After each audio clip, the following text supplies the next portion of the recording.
Full story. No one could control the mafia boss's son until a waitress did what everyone thought was impossible. No one could control the mafia boss's son until a waitress did what everyone thought was impossible. True story. Third person, 2100 words. There is a small street in Naples, Italy, where an old woman named Rosa has been running the same little restaurant for over 30 years. It has maybe 8 tables. The walls are a bit yellow from years of cooking smoke. There is no fancy sign outside, just a handwritten board that says what is on the menu that day. Nobody visits this place looking for something special. They come because the food is honest and the prices are fair. But something happened inside that small restaurant that people in the neighborhood still talk about quietly, in the way you talk about things that feel almost too strange to say out loud. It started on a rainy Tuesday night in October. The door opened, and 3 men walked in. 2 of them stood near the entrance with their arms crossed, not sitting, not eating, just watching. The 3rd man walked to the corner table and sat down without asking if it was available. He did not look at the menu board. He did not say hello to anyone.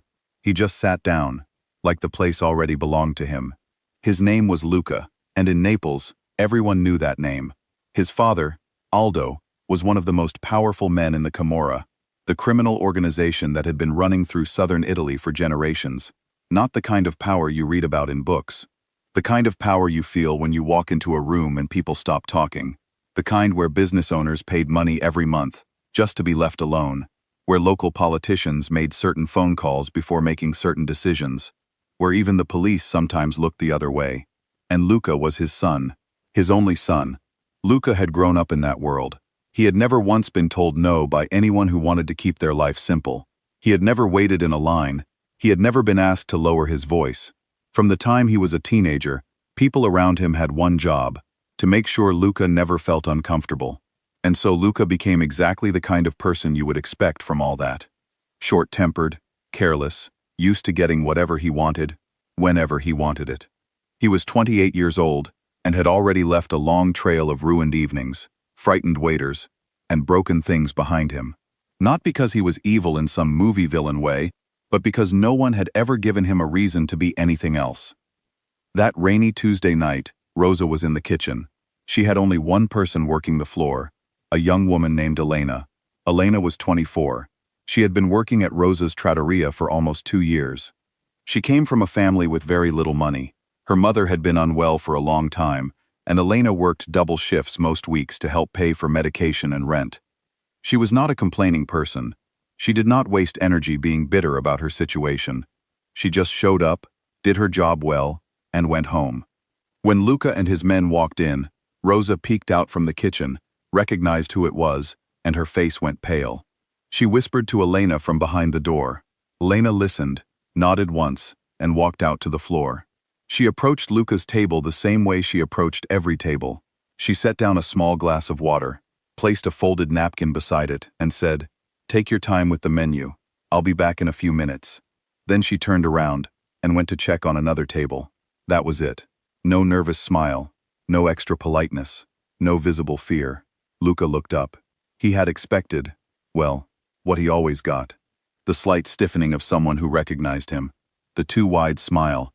The overly eager, "Of course, anything you need." He had been getting that reaction from people his whole life, and he was so used to it that he barely noticed it anymore. But Elena had given him none of that, and somehow, that simple absence of it made him notice her immediately. He ordered. She brought the food. He was rude in the small, almost unconscious way that people who have always been rude learn to be. A dismissive hand wave when she asked if everything was okay, clicking his fingers to get her attention, pushing the bread basket to the edge of the table so she would have to lean over to take it. Then at one point, he knocked his water glass off the table. It hit the floor and shattered. Everyone froze. The other 2 diners in the restaurant went very still. Rosa, watching from the kitchen doorway, gripped the wall. Elena walked over. She crouched down, picked up the broken pieces carefully, placed them on her tray, stood back up, and looked at Luca and said, "I'll bring you a fresh glass." Her voice was completely calm, not angry, not afraid, not trying to smooth anything over. Just calm, like she had simply cleaned up a broken glass, because that is what had happened. She brought the new glass, set it down, and walked away. Luca sat there for a moment with a strange expression on his face. His bodyguards looked at each other briefly. Nobody said anything. He came back 3 days later, and then again 4 days after that, and then again the week after. Over the following month, Luca returned to Rosa's trattoria 7 times. He kept testing, in the quiet ways that people who are used to power always test.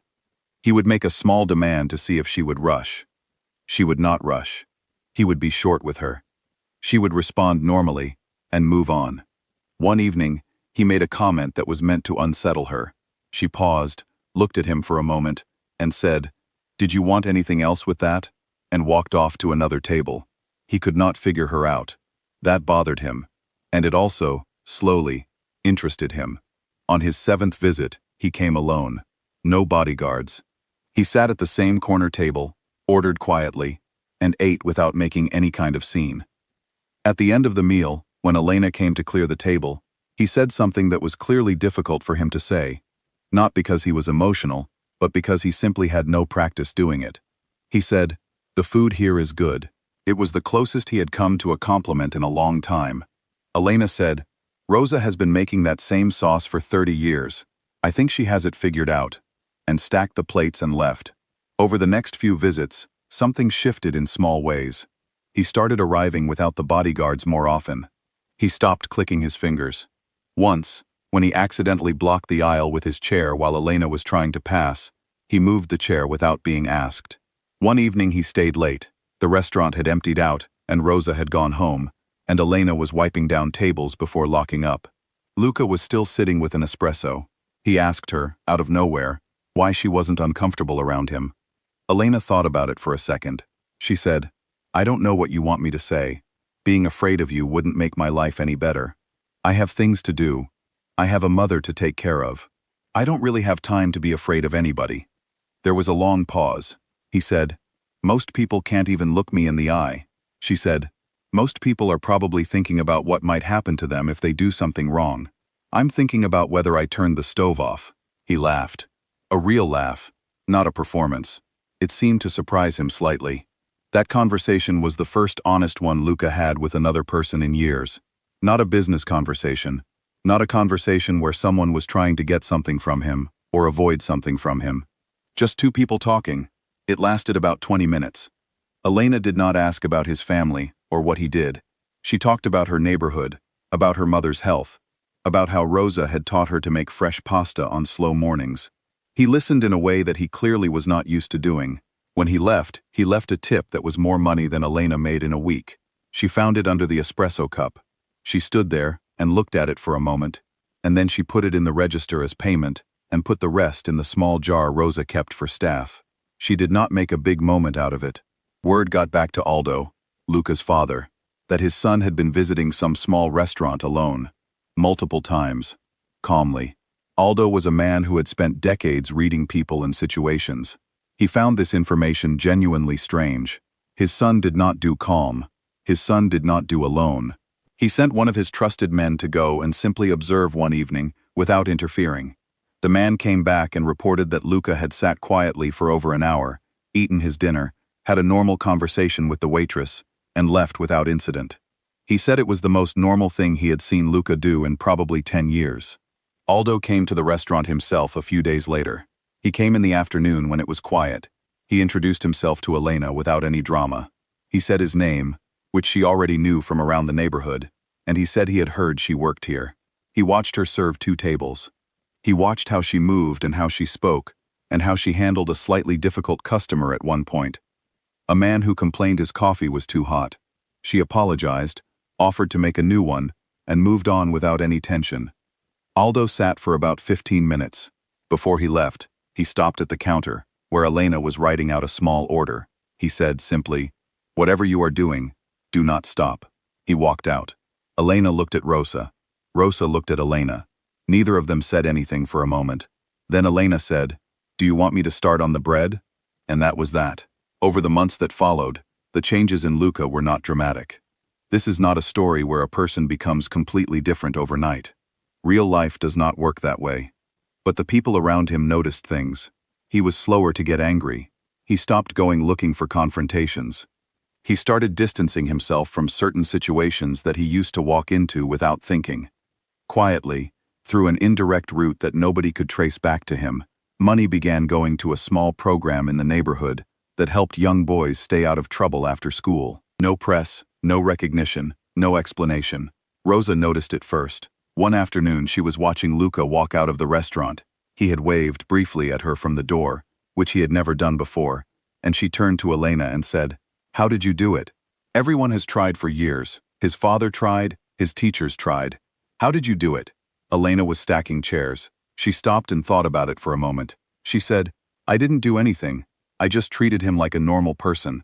I think maybe nobody had done that in a long time. When everyone around you is either scared of you or wants something from you, you forget what it feels like to just be a regular human being sitting at a table. I just treated him like a man who ordered pasta and needed more water." Rosa was quiet for a moment. Then she said, "That sounds too simple." Elena shrugged. "Most things are." She picked up the chairs and kept working. Years later, people in that part of Naples who knew the story, and there were not many who knew the full picture, would describe it not as a transformation, but as a correction, like something that had been slightly off for a very long time, had been nudged back into place. Not because anyone forced it, not because anyone gave a grand speech or made a dramatic decision, but because one young woman, tired and busy, and with no time for nonsense, had simply refused to treat a man like he was something to be afraid of. And that, it turned out, was the one thing nobody else had thought to do. Grath 2, 100 words. True story. Naples, Italy. Third-person narrative.